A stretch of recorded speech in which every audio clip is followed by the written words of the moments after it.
Narrative of the Life of Frederick Douglass, Dover Thrift Editions, Frederick Douglass. Chapter 10. I left Master Thomas's house and went to live with Mr. Covey on the 1st of January, 1833. I was now, for the first time in my life, a field hand.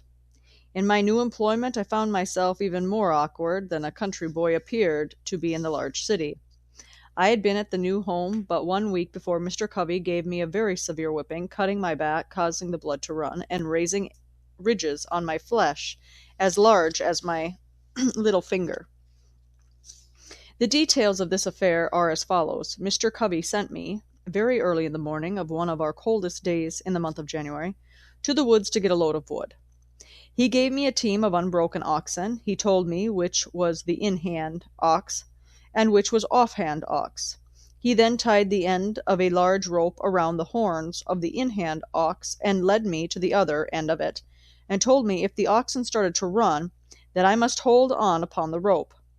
I had never driven oxen before, and of course I was very awkward. I, however, succeeded in getting to the edge of the woods with little difficulty. But I had got a very few rods within the woods when the oxen took fright, and started full tilt, carrying the cart against trees and over stumps in the most frightful manner.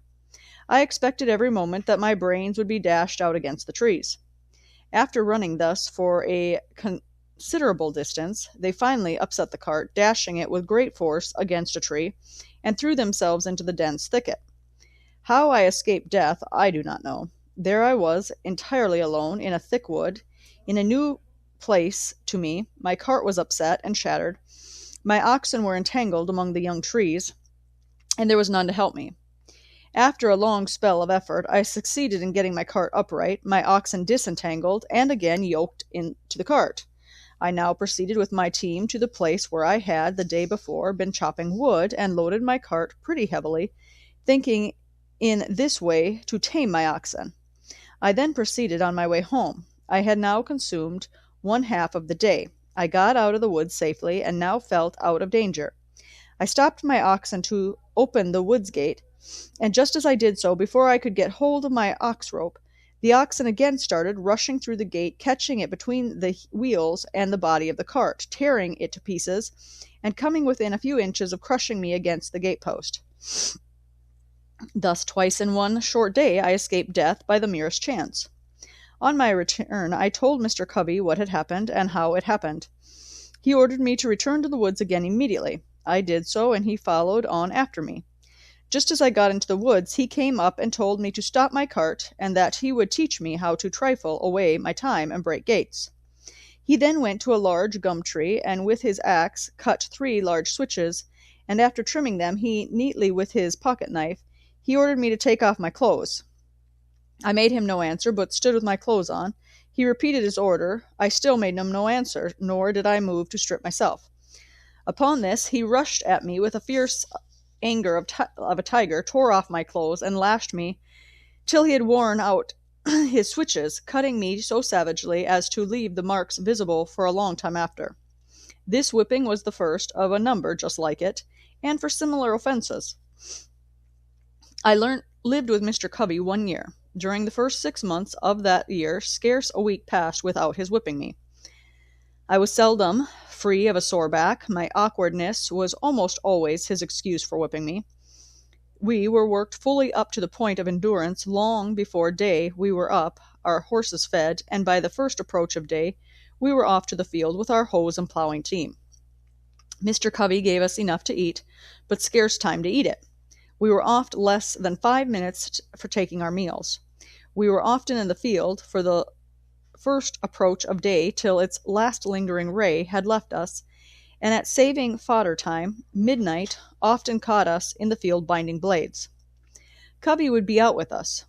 The way he used to stand it was this. He would spend most of his afternoon in bed, and he would then come out fresh in the evening, ready to urge us on with his words, example, and frequently with a whip. Mr. Covey was one of the few slaveholders who could and did work with his hands. He was a hard-working man. He knew by himself just what a man or a boy could do. There was no deceiving him. His work went on in his absence almost as well as in his presence, and he had the faculty of making us feel that he was ever present with us. This he did by surprising us. He seldom approached the spot where we were at work openly. If he could do it secretly, he always aimed at taking us by surprise. Such was his cunning, that we used to call him, among ourselves, the snake. When we were at work in the cornfield, he would sometimes crawl on his hands and knees to avoid detection, and all at once he would rise, nearly in our midst, and scream out, "Ha!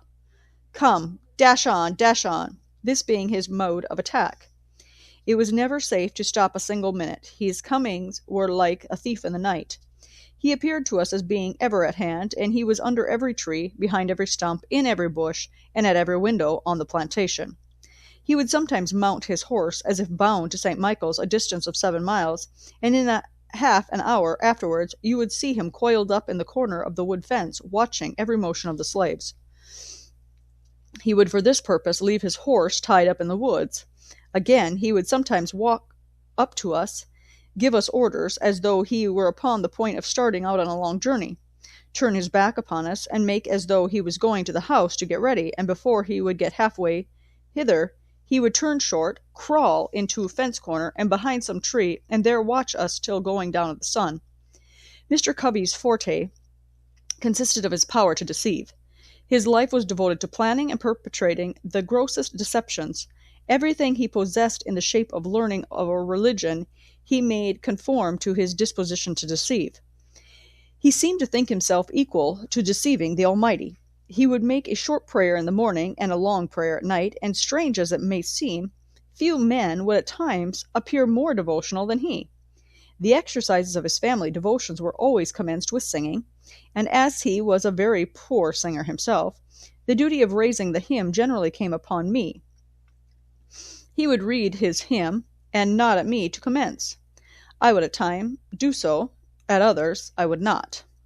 My non-compliance would almost always produce much confusion. To show himself independent of me, he would start and stagger through with his hymn in the most discordant manner. In this state of mind he prayed with more than ordinary spirit. Poor man! Such was his disposition and success at deceiving, I do verily believe that he sometimes deceived himself into the solemn belief that he was a sincere worshipper of the Most High God, and this too at a time when he may be said to have been guilty of compelling his woman slave to commit the sin of adultery. The facts in the case are these. Mr. Covey was a poor man. He was just commencing his life. He was only able to buy one slave, and shocking as is the fact, he bought her, as he said, for a breeder. This woman was named Caroline. Mr. Covey bought her from Mr. Thomas Lowe, about 6 miles from St. Michael. She was a large, able-bodied woman, about 20 years old. She had already given birth to one child, which proved her to be just what he wanted. After buying her, he hired a married man of Mr. Samuel Harris to live with her 1 year, and he used to fasten up with her every night. The result was that at the end of the year the miserable woman gave birth to twins. At this result Mr. Covey seemed to be highly pleased, both with the man and the wretched woman. Such was his joy and that of his wife that nothing they could do for Caroline during her confinement was too good, too hard, or to be done. The children were regarded to be quite an addition to his wealth. If at any time one of my life more than another I was made to drink the bitterest dregs of slavery, that time was during the first 6 months of my stay with Mr. Covey. We were worked in all weather. It was never too hot or too cold. It could never rain, blow, hail, or snow too hard for us to be worked in the field. Work was scarcely more than an order of the day than of the night. The longest days were too short for him, and the shortest nights were too long for him. I was somewhat unmanageable when I first went there, but a few months of his discipline tamed me. Mr. Covey succeeded in breaking me. I was broken in body, soul, and spirit. My natural elasticity was crushed, and my intellect languished. The disposition to read departed, and the cheerful spark that lingered about my eye died. The dark night of slavery closed in upon me, and behold a man transformed into a brute. Sunday was my only leisure time. I spent this in a sort of beast-like stupor between sleep and wake, under some large tree. At times I would rise up, a flash of energetic freedom would dart through my soul, accompanied with a faint beam of hope, that flickered for a moment and then vanished. I sank down again, mourning over my wretched condition.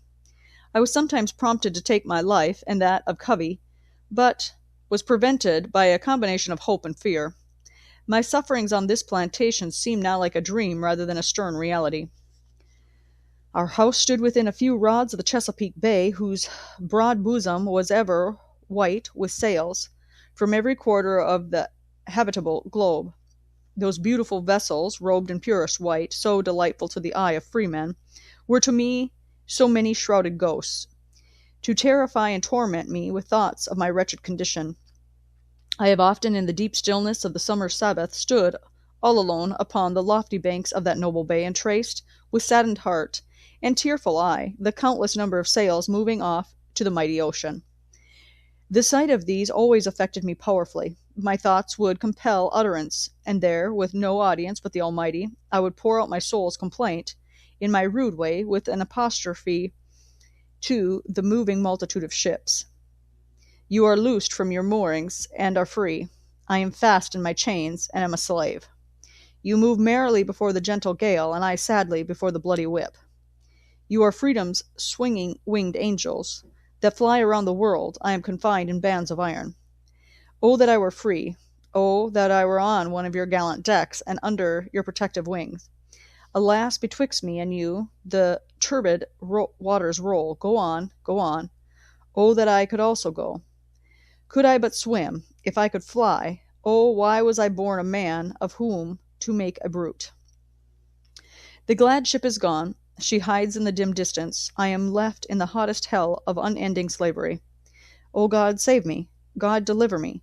Let me be free. Is there any God? Why am I a slave? I will run away. I will not stand it. Get caught or get clear. I'll try it. I had as well die with ague as the fever. I have only one life to lose. I had as well be killed running as die standing. Only think of it. 100 miles straight north, and I'm free. Try it? Yes. God helping me, I will. It cannot be that I shall live and die a slave. I will take to the water. This very bay shall be yet bear me into freedom. The steamboat steered in a northeast course from North Point. I will do the same, and when I get to the head of the bay, I will turn my canoe adrift and walk straight through Delaware into Pennsylvania. When I get there, I shall not be required to have a pass. I can travel without being disturbed. Let but the first opportunity offer, and come what will, I am off. Meanwhile, I'll try to bear up under the yoke. I am not the only slave in the world. Why should I fret? I can bear as much as any of them. Besides, I am but a boy, and all boys are bound to someone. It may be that my misery in slavery will only increase my happiness when I get free. There's a better day coming. Thus I used to think, and thus I used to speak to myself, goaded almost to madness at one moment, and at the next reconciling myself to my wretched lot. I have already intimated that my condition was much worse during the first 6 months of my stay at Mr. Covey's than the last 6. The circumstances leading to the change in Mr. Covey's course toward me form an epoch in my humble history. You have seen how a man was made a slave. You shall see how a slave was made a man. On one of the hottest days of the month in August of 1833, Bill Smith, William Hughes, a slave named Eli, and myself were engaged in fanning wheat. Hughes was clearing the fanned wheat from before the fan. Eli was turning, Smith was feeding, and I was carrying wheat to the fan. The work was simple, requiring strength rather than intellect, yet to one entirely unused to such work it came very hard. About 3 o'clock of that day I broke down, my strength failed me. I was seized with a violent aching of the head, attending with extreme dizziness. I trembled in every limb, finding what was coming. I nerved myself up, feeling it would never do to stop work. I stood as long as I could stagger in the hopper with grain, and when I could stand no longer I fell, and felt as if I held down by an immense weight. The fan, of course, stopped. Everyone had his work to do, and no one could do the work of the other, and have his own go on at the same time. Mr. Covey was at the house, about 100 yards from the treading yard where we were fanning. On hearing the fan stop, he left immediately and came to the spot where we were. He hastily inquired what the matter was. Bill answered that I was sick. There was no one to bring wheat to the fan. I had by this time crawled away under the side of the post and rail fence by which the yard was enclosed, hoping to find relief by getting out of the sun. He then asked where I was. He was told on one of the hands. He came to the spot, and after looking at me a while, asked me what was the matter. I told him as well as I could, for I scarce had strength to speak. He then gave me a savage kick in the side and told me to get up. I tried to do so, but fell back in an attempt, and he gave me another kick. Again told me to rise. I again tried, and succeeding in gaining my feet, but stooping to get the tub with which I was feeding the fan, I again staggered and fell. While downing in this situation, Mr. Covey took up the hickory slat with which Hughes had been striking off the half-bushel measure, and with it gave me a heavy blow upon the head, making a large wound, and the blood ran freely. With this again told me to get up. I made no efforts to comply, having now made up my mind to let him do his worst. In a short time after receiving this blow, my head grew better. Mr. Covey had now left me to my fate. At this moment I resolved for the first time to go to my master, enter a complaint, and ask his protection. In order to do this, I must that afternoon walk 7 miles, and this, under the circumstances, was truly a severe undertaking. I was exceedingly feeble, made so as much by the kicks and blows which I received, as by the severe fit of sickness to which I had been subjected.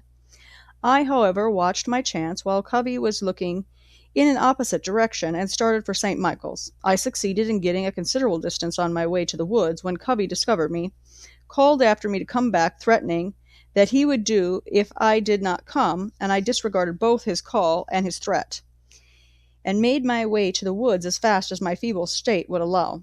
Thinking I might be overhauled by him, if I kept to the road, I walked through the woods, keeping far enough from the road to avoid detection, and near enough to prevent losing my way. I had not gone far before my little strength again failed me. I could go no farther. I fell down and lay for a considerable time. The blood was yet oozing from the wound on my head, and for a time I thought I should bleed to death. Think now that I should have done so, but that the blood so matted my hair as to stop the wound.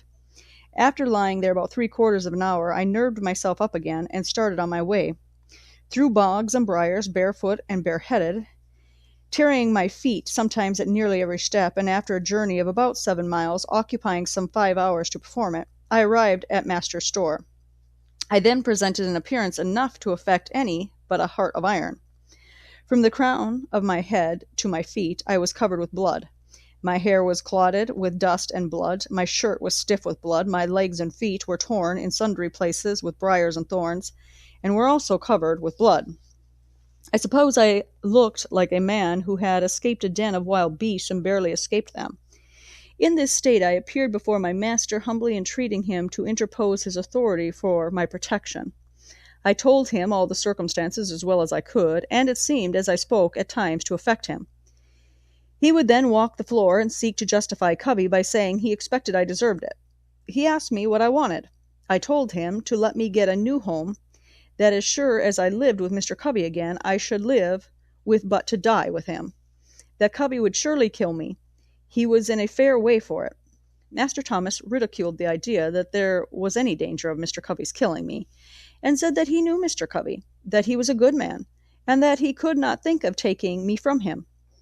That should he do so, he would lose the whole year's wages. That I belonged to Mr. Covey for 1 year, and that I must go back to him, come what might, and that I must not trouble him with any more stories, or that he would himself get a hold of me.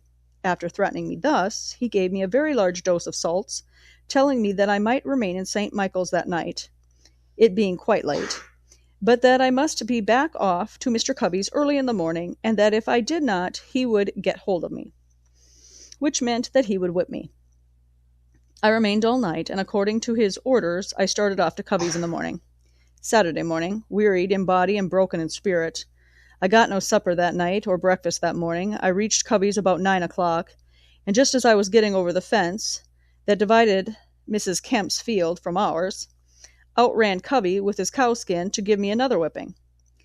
Before he could reach me, I succeeded in getting to the cornfield, and as the corn was very high, it afforded me the means of hiding. He seemed very angry and searched for me a long time. My behavior was altogether unaccountable. He finally gave up the chase, thinking, I suppose, that I must come home for something to eat.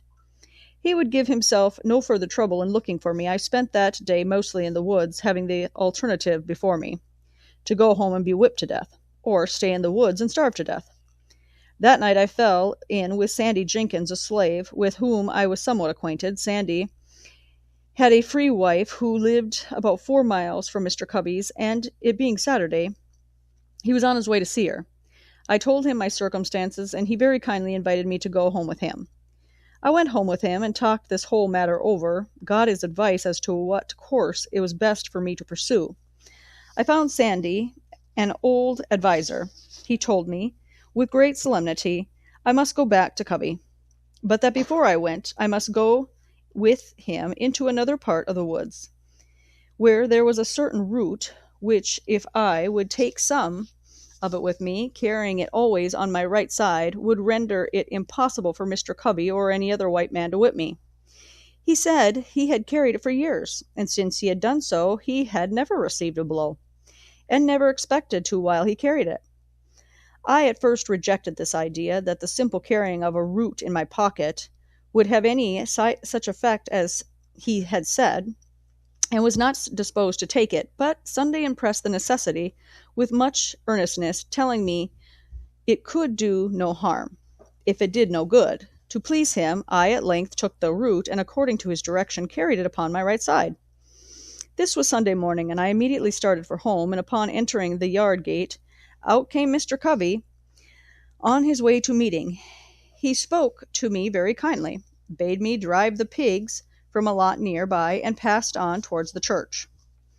Now this singular conduct of Mr. Covey really made me begin to think that there was something in that root which Sandy had given me, and had it been on any other day than Sunday, I could have attributed the conduct to no other cause than the influence of that root. And as it was, I was half inclined to think the root to be something more than I at first had taken it to be. All went well till Monday morning. On this morning, the virtue of that root was fully tested. Long before daylight, I was called to go and rub curry and feed the horses curry. I obeyed and was glad to obey. But whilst thus engaged, whilst in the act of throwing down some blades from the loft, Mr. Covey entered the stable with a long rope, and just as I was half out of the loft, he caught hold of my legs and was about tying me. As soon as I found what he was up to, I gave a sudden spring, and as I did so, he holding to my legs, I was brought sprawling on the stable floor.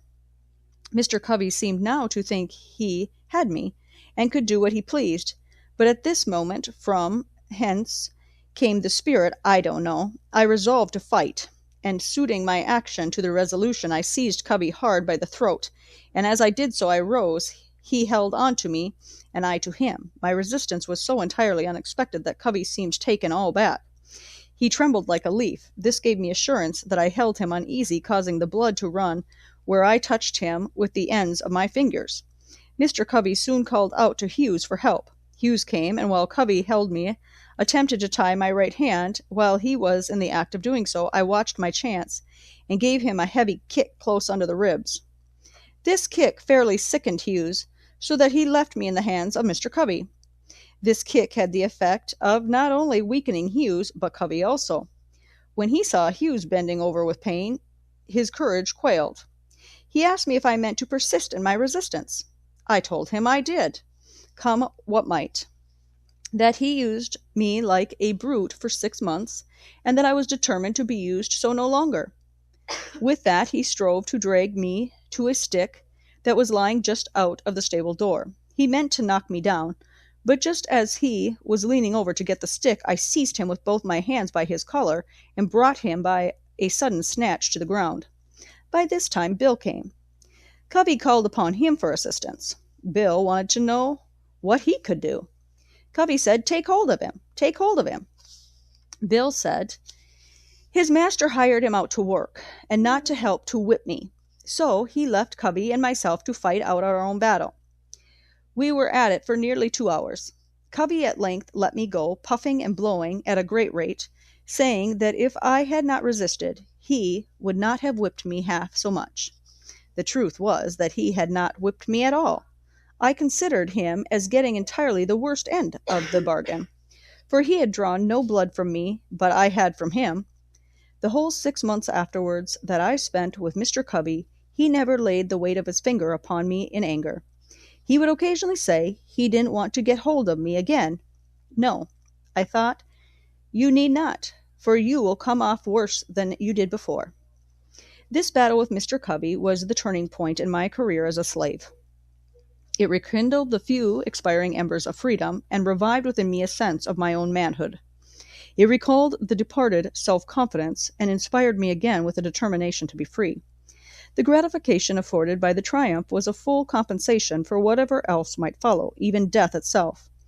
He only can understand the deep satisfaction which I experienced, who has himself repelled by the force of bloody arm of slavery. I felt as I never felt before. It was a glorious resurrection from the tomb of slavery to the heaven of freedom.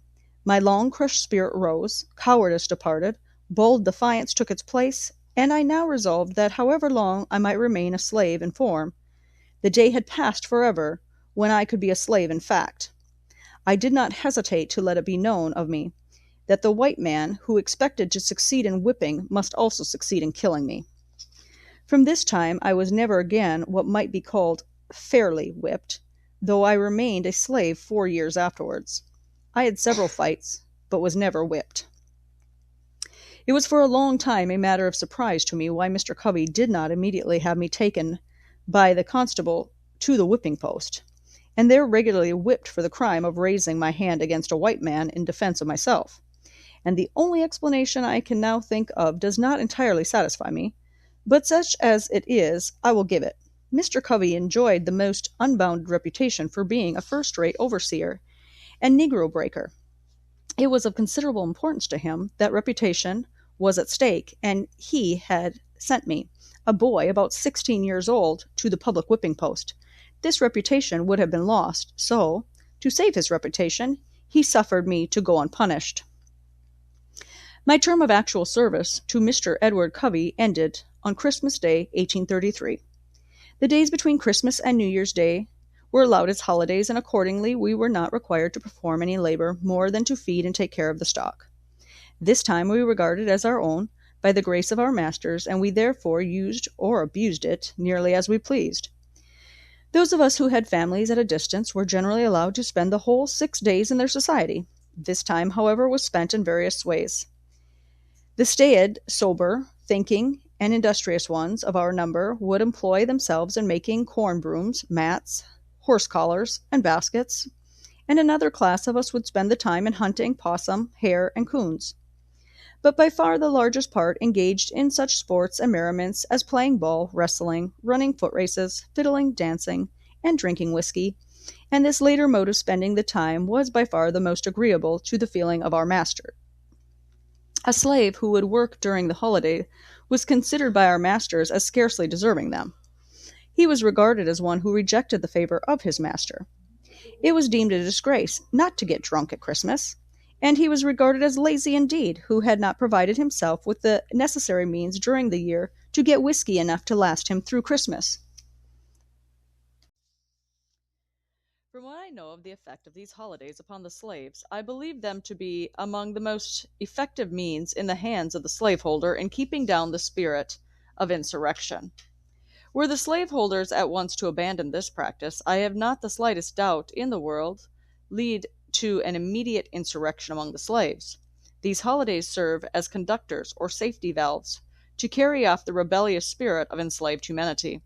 But for these, the slaves would be forced up to the wildest desperation, and woe betide the slaveholder the day he ventures to remove or hinder the operation of those conductors.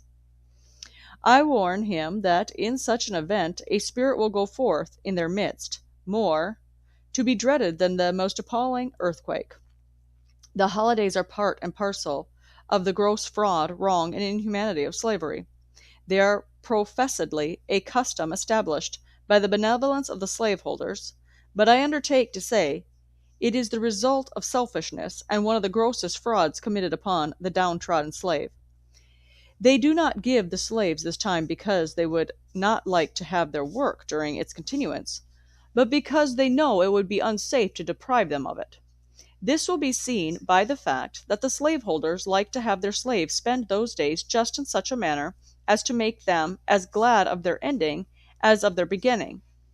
Their object seems to be to disgust their slaves with freedom by plunging them into the lowest depths of dissipation. For instance, the slaveholders not only like to see the slave drink of his own accord, but will adopt various plans to make him drunk. One plan is to make bets on their slaves as to who can drink the most whiskey without getting drunk, and in this way they succeed in getting whole multitudes to drink to excess. Thus, when the slave asks for virtuous freedom, the cunning slaveholder, knowing his ignorance, cheats him with a dose of vicious dissipation, artfully labeled with the name of liberty. The most of us used to drink it down, and the result was just what might be supposed. Many of us were led to think that there was little to choose between liberty and slavery. We felt, and very properly too, that we had almost as well be slaves to man as to rum. So when the holidays ended, we staggered up from the filth of our wallow, took a long breath, and marched to the field, feeling upon the whole rather glad to go from what our master had deceived us into belief was freedom, back into the arms of slavery. I have said that this mode of treatment is a part of the whole system of fraud and inhumanity of slavery. It is so. The mode here adopted to disgust the slaves with freedom by allowing him to see only the abuse of it is carried out in other things. For instance, a slave loves molasses. He steals some. His master, in some cases, goes off to town and buys a large quantity. He returns, takes his whip, and commands the slave to eat the molasses, until the poor fellow is made sick at the very mention of it. The same mode is sometimes adopted to make the slaves refrain from asking for more food than their regular allowance. A slave runs through his allowance and applies for more. His master is enraged at him, but not willing to send him off without food, gives him more than is necessary, and compels him to eat it within a given time. Then, if he complains that he cannot eat it, he is said to be satisfied, neither full nor fasting, and is whipped for being hard to please. I have an abundance of such illustrations of the same principle drawn from my own observation, but think the case I have cited sufficient. The practice is a very common one, and on the 1st of January of 1834 I left Mr. Covey and went to live with Mr. William Freeland, who lived about 3 miles from St. Michael's. I soon found Mr. Freeland a very different man from Mr. Covey. Though not rich, he was what would be called an educated Southern gentleman. Mr. Covey, as I have shown, was a well-trained Negro breaker and slave driver. The former, slaveholder though he was, seemed to possess some regard for honor, some reverence for justice, and some respect for humanity. The latter seemed totally insensible to all such sentiments.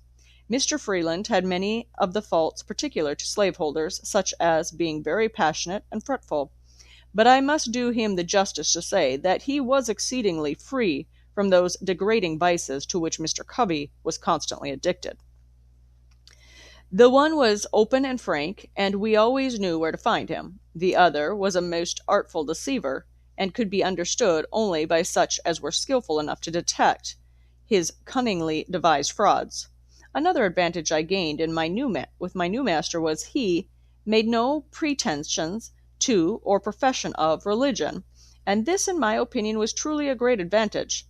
I assert most unhesitatingly that the religion of the South is a mere covering for the most horrid crimes, a justifier of the most appalling barbarity, a sanctifier of the most hateful fraud, and a dark shelter under which the darkest, foulest, grossest, and most infernal deeds of slaveholders find the strongest protection.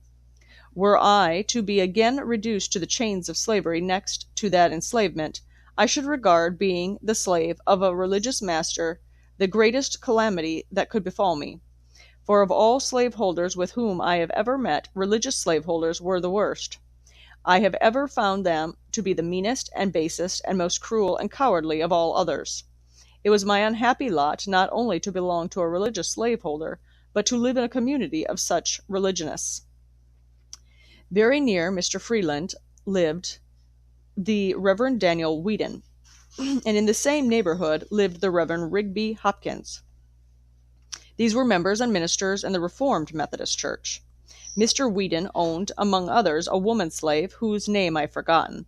This woman's back for weeks was kept literally raw, so made by the lash of this merciless religious wretch. He used to hire hands. His maxim was, behave well or behave ill. It is the duty of the master occasionally to whip a slave, to remind him of his master's authority. Such was his theory, and such was his practice. Mr. Hopkins was even worse than Mr. Whedon. His chief boast was his ability to manage slaves. The peculiar feature of this government was that of whipping slaves in advance of deserving it. He always managed to have one or more of his slaves to whip every Monday morning. He did this to alarm their fear and strike terror into those who escaped. His plan was to whip for the smallest offenses, to prevent the commission of larger ones. Mr. Hopkins could always find some excuse for whipping a slave. It would astonish one, unaccustomed to a slaveholding life, to see with what wonderful ease a slaveholder can find things of which to make occasion to whip a slave. A mere look, word, or motion, a mistake, accident, or want of power, all were matters for which a slave may be whipped at any time. Does a slave look dissatisfied? It is said he has the devil in him, and it must be whipped out. Does he speak loudly when spoken to by his master? Then he's getting high-minded, and should be taken down a buttonhole lower. Does it forget to pull off his hat at the approach of a white person? Then he is wanting in reverence, and should be whipped for it. Does he ever venture to vindicate his conduct, when censured for it? Then he is guilty of impudence, one of the greatest crimes of which a slave can be guilty. Does he ever venture to suggest different mode of doing things from the pointed out by the master? He's indeed presumptuous and getting above himself, and nothing less than a flogging will do for him. Does he, while plowing, break a plow, or, while hoeing, break a hoe? It is owing to his carelessness, and for it a slave must always be whipped. Mr. Hopkins could always find something of this sort to justify the use of the lash, and he seldom failed to embrace such opportunities.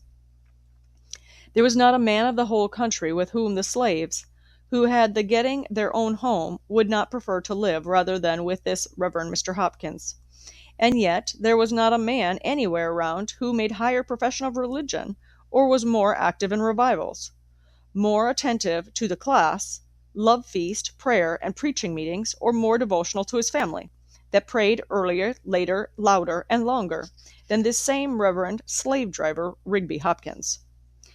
But to return to Mr. Freeland, and to my experience while in his employment, he, like Mr. Covey, gave us enough to eat. But unlike Mr. Covey, he also gave us sufficient time to take our meals. He worked us hard, but always between sunrise and sunset. He required a good deal of work to be done, but gave us good tools with which to work. His farm was large, but he employed hands enough to work it, and with ease compared with many of his neighbors. My treatment while in his employment was heavenly compared with what I experienced at the hands of Mr. Edward Covey. Mr. Freeland was himself the owner of but 2 slaves. Their names were Henry Harris and John Harris. The rest of his hands were hired. These consisted of myself, Sandy Jenkins, Handy Caldwell. Henry and John were quiet, intelligent, and in a very little while after I went there, I succeeded in creating in them a strong desire to learn how to read. This desire soon sprang up in others also. They very soon mustered up some old spelling books, and nothing would do but that I must keep a Sabbath school. I agreed to do so, and accordingly devoted my Sundays to teaching these my loved fellow-slaves how to read. Neither of them knew his letters when I went there. Some of the slaves of the neighboring farms found what was going on, and also availed themselves to this little opportunity to learn to read. I was understood among all who came that there must be a little display about it as possible. It was necessary to keep our religious masters at St. Michael's unacquainted with the fact that instead of spending the Sabbath in wrestling, boxing, and drinking whiskey, we were trying to learn how to read the will of God. For they had much rather see us engaged in those degrading sports than to see us behaving like intellectual, moral, accountable beings. My blood boils as I think of the bloody manner in which Messrs. Wright, Fairbanks, and Garrison West, both class leaders in connection with many others, rushed in upon us with sticks and stones and broke up our virtuous little Sabbath school, as St. Michael's, all calling themselves Christians, humble followers of the Lord Jesus Christ. But I am again digressing. I held my Sabbath school at the house of a free colored man, whose name I deemed it imprudent to mention, for should it be known it might embarrass him greatly, though the crime of holding the school was committed 10 years ago. I had at one time over 40 scholars, and those of the right sort, ardently desiring to learn. They were of all ages, though mostly men and women. I look back at those Sundays with an amount of pleasure not to be expressed. They were great days to my soul. The work of instructing my dear fellow slaves was the sweetest engagement with which I was ever blessed. We loved each other, and to leave them at the close of the Sabbath was a severe cross indeed. When I think that these precious souls are today shut up in the prison house of slavery, my feelings overcome me. I am almost ready to ask, does a righteous God govern the universe? And for what does he hold the thunders in his right hand, if not to smite the oppressor and deliver the spoiled out of the hand of the spoiler?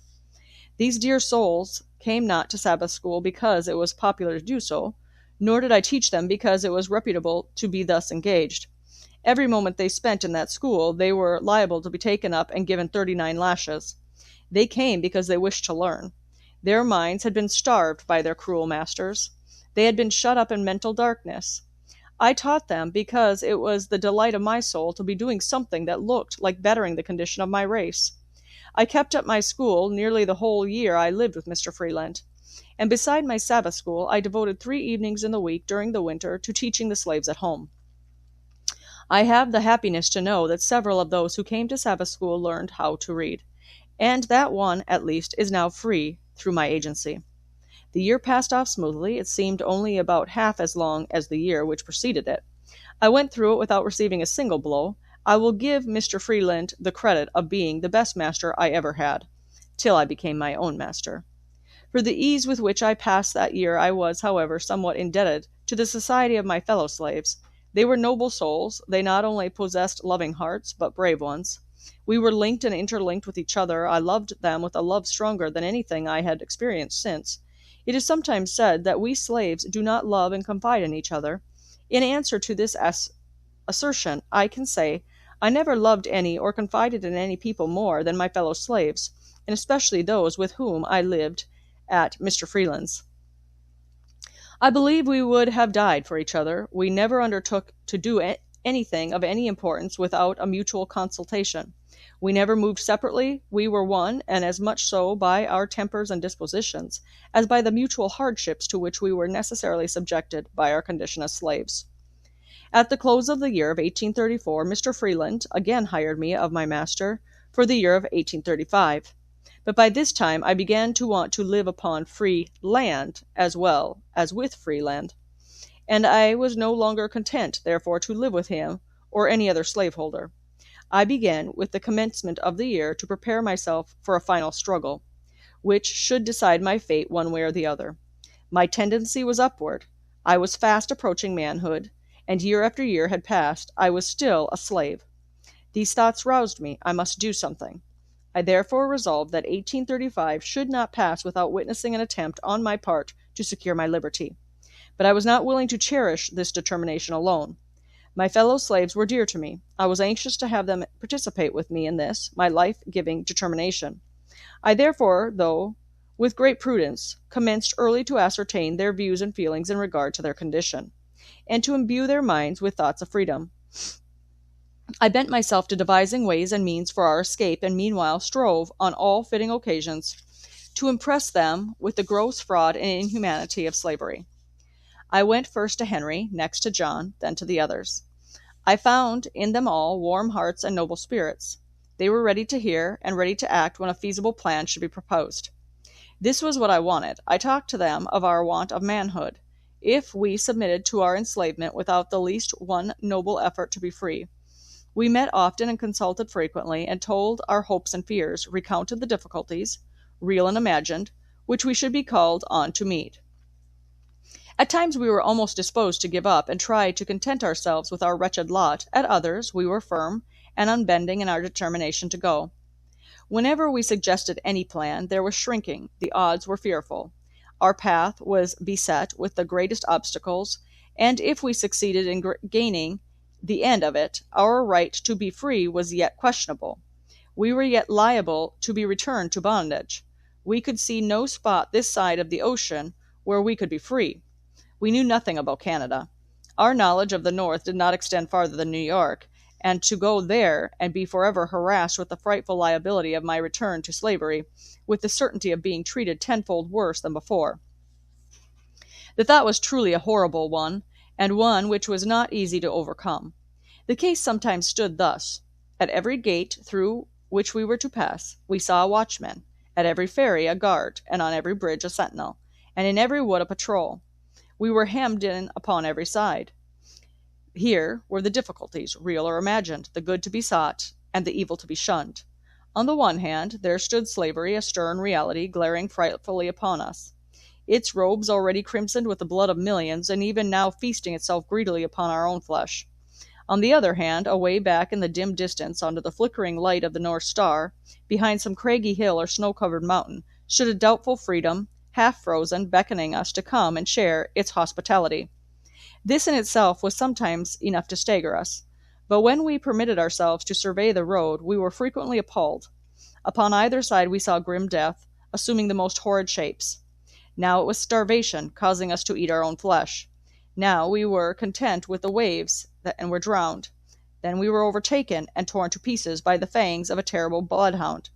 We were stung by scorpions, chased by wild beasts, bitten by snakes, and finally, after having nearly reached the desired spot, after swimming rivers, encountered wild beasts sleeping in the woods, suffering hunger and nakedness. We were overtaken by our pursuers, and in our resistance, we were shot dead upon the spot. I say this picture sometimes appalled us, and made us rather bear those ills we had, than fly to others that we knew not of. In coming to a fixed determination to run away, we did more than Patrick Henry, when we resolved upon liberty or death. With us it was a doubtful liberty at most, and almost certain death if we failed. For my part, I should prefer death to hopeless bondage. Sandy, one of our number, gave up the notion, but still encouraged us. Our company then consisted of Henry Harris, John Harris, Henry Bailey, Charles Roberts, and myself. Henry Bailey was my uncle, and belonged to my master. Charles married my aunt. He belonged to my mother's father-in-law, Mr. William Hamilton. The plan we finally concluded upon was to get a large canoe belonging to Mr. Hamilton, and upon the Saturday night previous to Easter holidays, paddle directly up the Chesapeake Bay. On our arrival at the head of the bay, a distance of 70 or 80 miles from where we lived, it was our purpose to turn our canoe adrift and follow the guidance of the North Star till we got beyond the limits of Maryland. Our reason for taking the water route was that we were less liable to be suspected as runaways, and we hoped to be regarded as fishermen, whereas if we should take the land route, we should be subjected to interruptions at almost every kind. Anyone having a white face and being so disposed could stop us and subject us to examination. The week before our intended start, I wrote several protections, one for each of us. As well as I can remember, they were in the following words, to wit: "This is to certify that I, the undersigned, have given the bearer, my servant, full liberty to go to Baltimore and spend the Easter holidays, wherein, with my own hand, etc., 1935, William Hamilton, near St. Michael's in Talbot County, Maryland." We were not going to Baltimore, but in going up the bay, we went toward Baltimore, and these protections were only intended to protect us while on the bay. As the time drew near for our departure, our anxiety became more and more intense. It was truly a matter of life and death with us. The strength of our determination was about to be fully tested.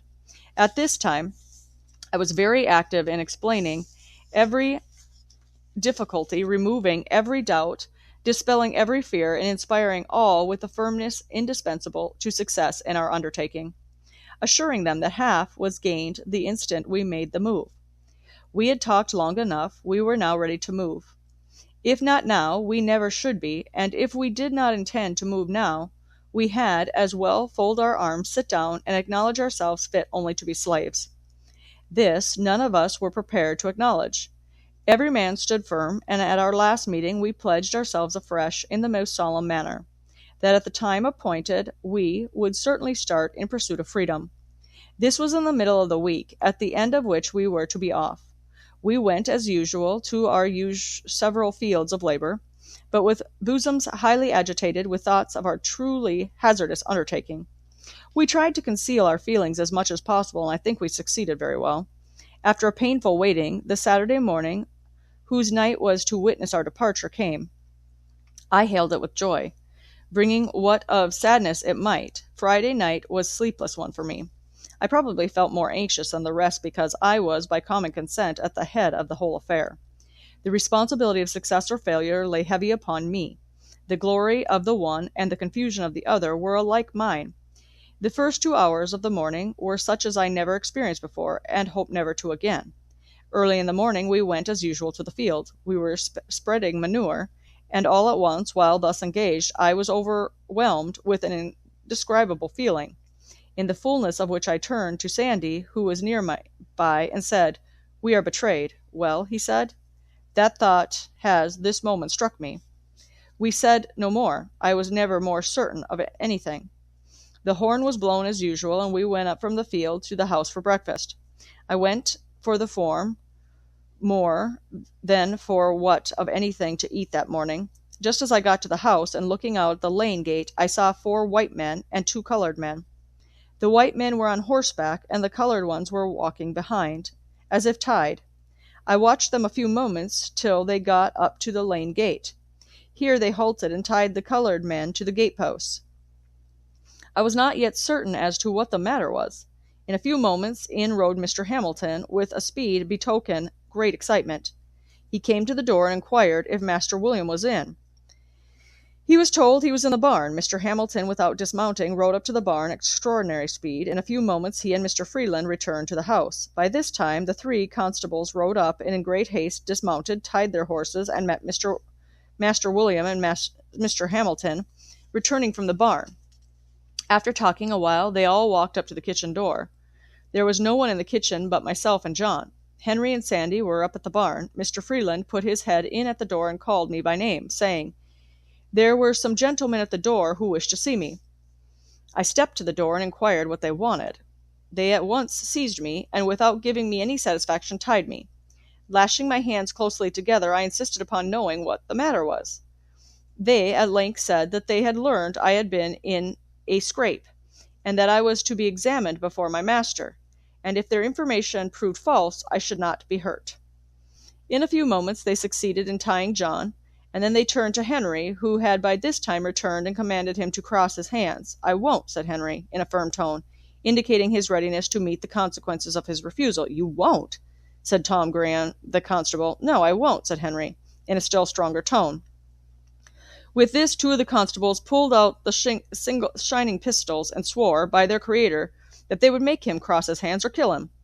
Each cocked his pistol, and with his finger on the trigger walked up to Henry, saying at the same time, "If you do not cross your hands, they will blow his heart out." "Shoot me," Henry said. "You can't kill me but once. Shoot." "I won't be tied." This he said in a tone of loud defiance, and at the same time, with motions as quick as lightning, he, with one single stroke, dashed the pistols from the hands of each constable. As he did this, all hands fell upon him, and after beating him some time, they finally overpowered him and got him tied. During the scuffle I managed, I know not how, to get my pass out, and, without being discovered, put it into the fire. We were all now tied, and just as we were to leave for Easton jail, Betsy Freeland, mother of William Freeland, came to the door with her hands full of biscuits, and divided them between Henry and John. She then delivered herself of a speech to the following effect. Addressing herself to me, she said, "You devil, you yellow devil, it was you that put it into the heads of Henry and John to run away. But for you, you long-legged mulatto devil, Henry nor John would never have thought of such a thing." I made no reply, and was immediately hurried off towards St. Michael's. Just a moment previous to the scuffle with Henry, Mr. Hamilton suggested the propriety of making a search for the protection which he had understood Frederick had written for himself and the rest.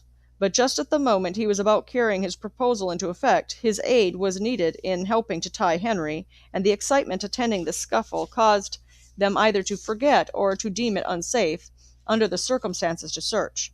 so we were not yet convicted of the intention to run away. When we got about halfway to St. Michael's, while the constables having us in charge were looking ahead, Henry inquired of me what he should do with his pass. I told him to eat it with his biscuit, and own nothing. And we passed the word around, own nothing, as we all our confidence in each other was unshaken. We were resolved to succeed or fail together after the calamity had befallen us as much as before. We were now prepared for anything. We were to be dragged that morning 15 miles behind horses, and then to be placed in the Easton jail. When we reached St. Michael's, we underwent a sort of examination. We all denied that we ever intended to run away. We did this more to bring out the evidence against us than from any hope of getting clear of being sold. For, as I have said, we were ready for that. The fact was, we cared but little where we went, so we went together. Our greatest concern was about separation. We dreaded that more than anything this side of death. We found the evidence against us to be the testimony of one person.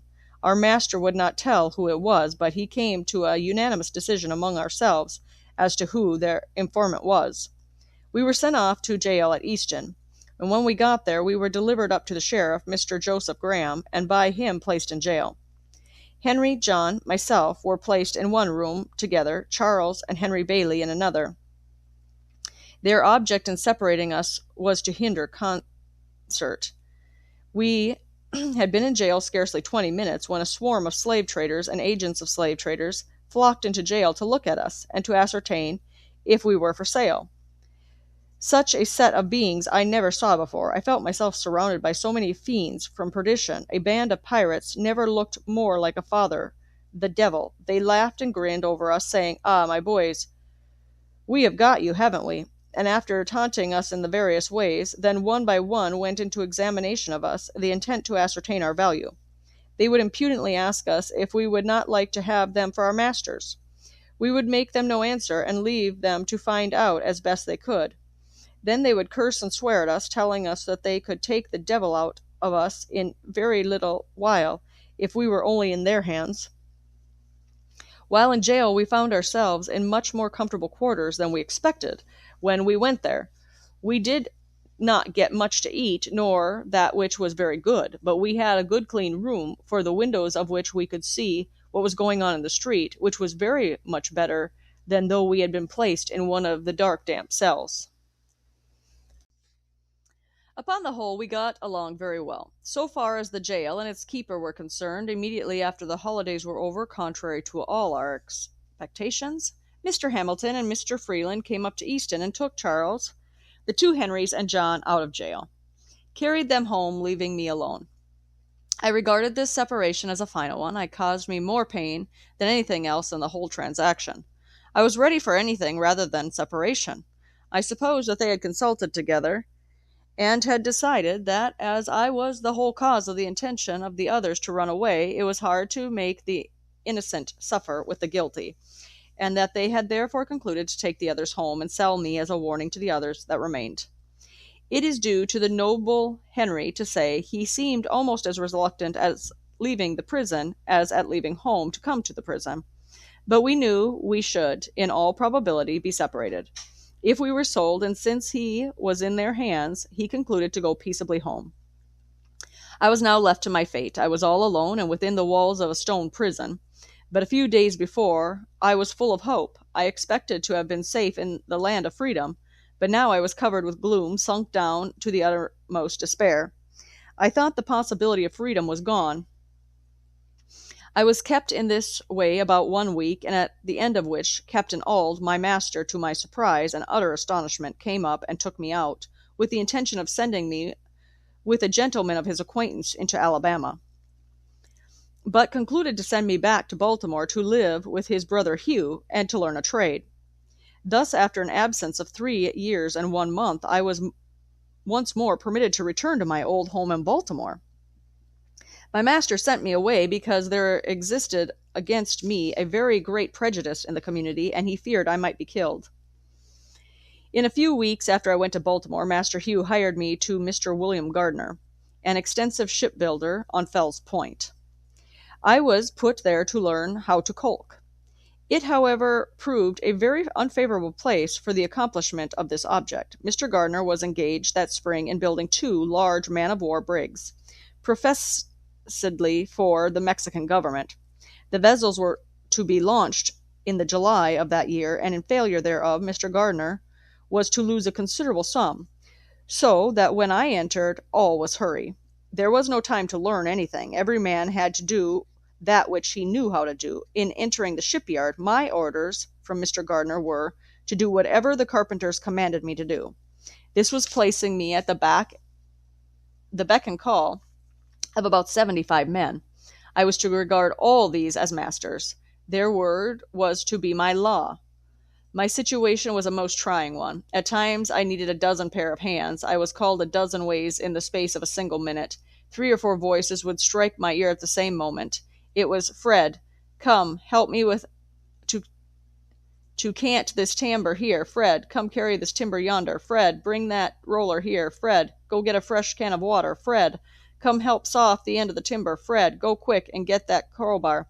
Fred, hold on to the end of this fall. Fred, go to the blacksmith shop.